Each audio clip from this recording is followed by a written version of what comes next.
नमस्कार विद्यार्थी मित्रांनो आणि पालकांनो, मी प्रदीप फुंदे स्वागत करतो तुमचं टेक एस्पायर युट्यूब चॅनलमध्ये.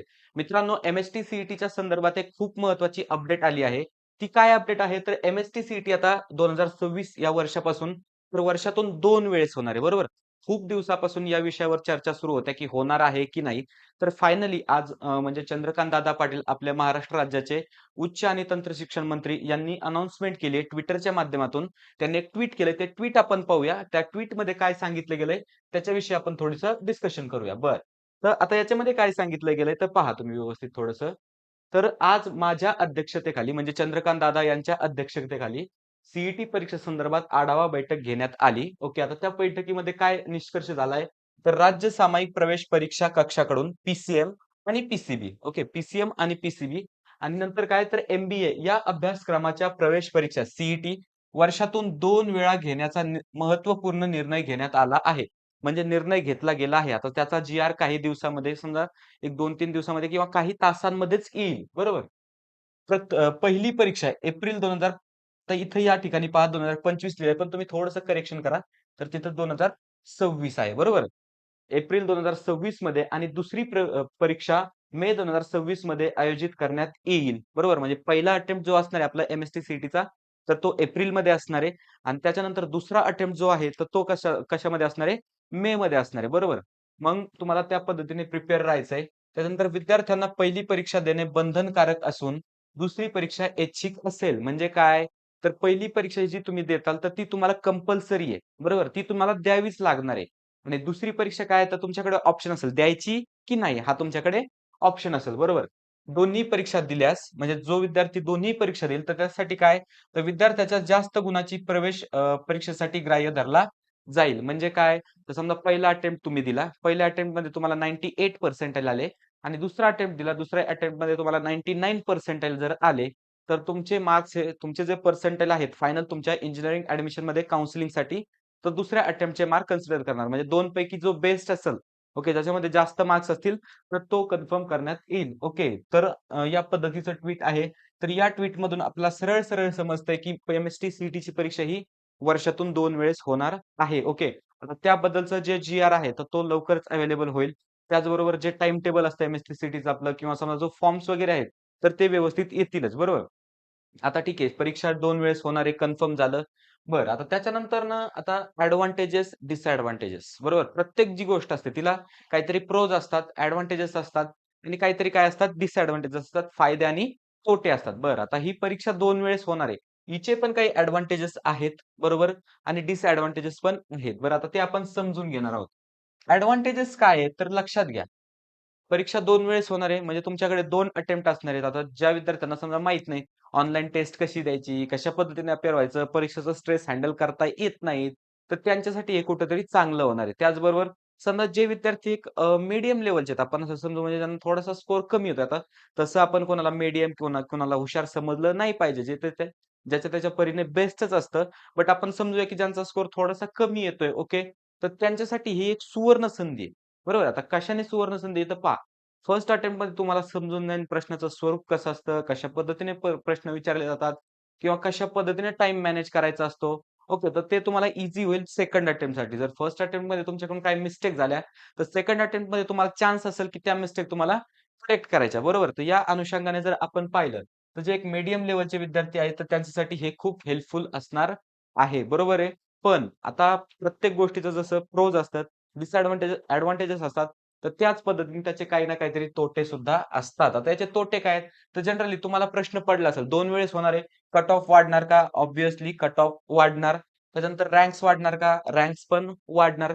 तर त्या कशा पद्धतीने वाढणार आहेत हे मी तुम्हाला सांगतो. बरं. आता मागची 2024 साली आपली जी सीईटीची परीक्षा झाली, तर ती 19 एप्रिल पासनं 27 एप्रिल पर्यंत झाली. बरोबर आहे? त्याच्यामध्ये आपण नाही जरी म्हटलं तर 16 ते 17-18 शिफ्ट्स होत्या. बरोबर. आता प्रत्येक शिफ्टचा एक टॉपर असतो. बरोबर आहे. म्हणजे त्याला 100 पर्सेंटाइल असतातच. आता समजा मागच्या वेळेस जर कन्सिडर केलं मागच्या वेळेसच्या डाटानुसार तर 22 अशी मुलं होते, की ज्यांना 100 पर्सेंटाइल होते. किती? 100 पर्सेंटाइल होते. जे 22 मुलं आहेत तर त्यांना 100 पर्सेंटाइल होते. पण यावेळेस सीईटी एक्झाम 2 वेळेस होणार आहे आणि बेस्ट ऑफ स्कोर कन्सिडर होणार आहे. सो आपण हा आकडा दुप्पट कन्सिडर करू शकतो ना. बरोबर आहे की नाही? हा आकडा काय करू शकतो आपण दुप्पट कन्सिडर करू शकतो. कारण शिफ्ट तेवढ्या असणार आहे. प्रत्येक शिफ्टला कोण ना कोणतरी टॉपर असणार आहे. बरोबर. म्हणजे समजा जर आपण कन्सिडर केलं, आता याच्यातील काही विद्यार्थी जेईई कडे जातात, जे-डबल-ई देतात, त्या थ्रू ॲडमिशन घेतात. पण जर आपण असं कन्सिडर केलं, की याच्यातले बहुतांश विद्यार्थी हे सी कडे येतील, म्हणजे ऑब्व्हियसली त्यांचा ऑप्शन काय असणार आहे? ऑब्व्हियसली त्यांचा ऑप्शन असणार आहे सी सीएस हा त्यांचा ऑप्शन असणार आहे. मग तुम्हाला ह्या वर्षी पाहायला मिळेल, की सी मध्ये मोस्ट ऑफ 100 पर्सेंटाइल पडणारे मुलं असतील. बरोबर आहे. मग विद्यार्थी मित्रांनो पहा, कॉम्पिटिशन वाढली की कमी झाली? ठीक आहे. आता याचं जर थोडंसं आपण जर लॉजिकल पाहिलं ना, फक्त नंबर्स वाढणार आहेत. कारण ऑलरेडी समजा एखाद्या मुलाला आता ठीक आहे, 2 शिफ्टमुळे त्याला समजा 100 पर्सेंटाइल जरी आले, तर एक जरी शिफ्ट असती, सॉरी एक जरी वेळेस तरी अटेम्प्ट असता, तर त्याला 99.999 असे काहीतरी पर्सेंटाइल आलेच असते. त्याला पाहिजे ते कॉलेज मिळणारच होतं, बरोबर. पण याच्यात थोडंसं आपण जर कुठेतरी अजून जर वेगळ्या हेतूने जर विचार केला, आता मी कोणत्या हेतूने विचार करतोय ते तुम्ही थोडंसं इकडे लक्ष द्या. याच्या अगोदरही हा फिनोमिना मी तुम्हाला सांगितलाय किंवा पॉसिबिलिटी ही सांगितली. आपण इथं 2 स्टुडंट कन्सिडर करूया. पहिला स्टुडंट आहे ज्याला पहिल्या अटेम्प्टमध्ये 99 पर्सेंटाइल पडले. म्हणजे ए नावाचा स्टुडंट आहे आणि फर्स्ट अटेम्प्टमध्ये 99 पर्सेंटाइल पडले. बरं, त्याचाच मित्र आहे बी नावाचा. ओके. त्याला पहिल्या अटेम्प्टमध्ये 85 पर्सेंटाइल पडले. ऑब्व्हियसली आता इथं टॉपर कोण आहे? 99 वाला. बरोबर आहे. त्याच्यानंतर ना दुसऱ्या अटेम्प्टमध्ये काय झालं, तर पहिला जो स्टुडंट होता आपला ए नावाचा, त्याच्या काहीतरी थोड्याशा मिस्टेक झाल्या म्हणा किंवा काहीतरी अशी गोष्ट झाली, की ज्याचा स्कोरवर थोडासा इफेक्ट पडला. त्याचा स्कोर किती येणार समजा ए नावाचा स्टुडंट आहे.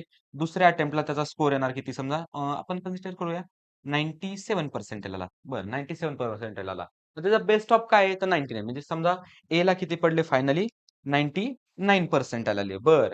त्याच्यानंतरनं बी नावाचा होता. त्याने काहीतरी इम्प्रूव्ह केलं, काहीतरी केलं म्हणा किंवा समजा म्हणजे त्याने थोडासा अभ्यास केला. त्याच्या ज्या मिस्टेक झालत्या, तर त्या मिस्टेक त्यांनी होऊ दिल्या नाही. मग त्याला परिणामी स्कोर किती आला? थोडासा स्कोर त्याचा वाढला. म्हणजे बी2 किती आला आपला? म्हणजे बी नावाचा विद्यार्थी सेकंड अटेम्प्टमध्ये. तर समजा त्याला 99.1 पर्सेंटाइल आले. ओके. आता थोडंसं हे तुम्हाला समजायला अवघड जाईल किंवा समजा तुम्हाला वाटेल, की हे काय सांगतोय? पण मी त्याच्यानंतर अशी काही गोष्ट सांगणार, की ज्याच्यातून तुम्हाला हे समजेल. ओके. म्हणजे बीचा फायनल स्कोर किती झाला पहा. पहिला 85 दुसरा 99 म्हणजे बीचा फायनल स्कोर झाला 99.1 पर्सेंटाइल. बरं. म्हणजे याच्यात आता टॉपर कोण राहिलं पहा. याच्यात टॉपर असणार आहे बी नावाचा विद्यार्थी. बरोबर आहे. बी नावाचा विद्यार्थी. आता हे शक्य का झालं? तर दुसरा अटेम्प्ट होता त्याच्यामुळे शक्य झालं. जर एकच अटेम्प्ट असता, तर याला 99 असते, याला 85 असते. म्हणजे याच्यात टॉपर कोण असतं? तर ए टॉपर असता. बरोबर आहे. पण 2 अटेम्प्ट होते. त्याच्यामुळे काय झालं? तर याला 97च पडले. म्हणजे याला फायनली याला 99च राहिले ए नावाच्या विद्यार्थ्याला आणि बी नावाच्या विद्यार्थ्याला 99.1 पर्सेंटाइल पडला. म्हणजे त्याच्यापेक्षा थोडंसं का होईना त्याला काय पडलं? बेटर पडलं. बरं आता हे किती याच्यातून होतं? तर तुम्हाला माहिती आहे किती विद्यार्थी देतात? तर पहा पी-ची जी आपली सी आहे, तर 2.5 लाख ते 3 लाख. 2.5 लाख ओके.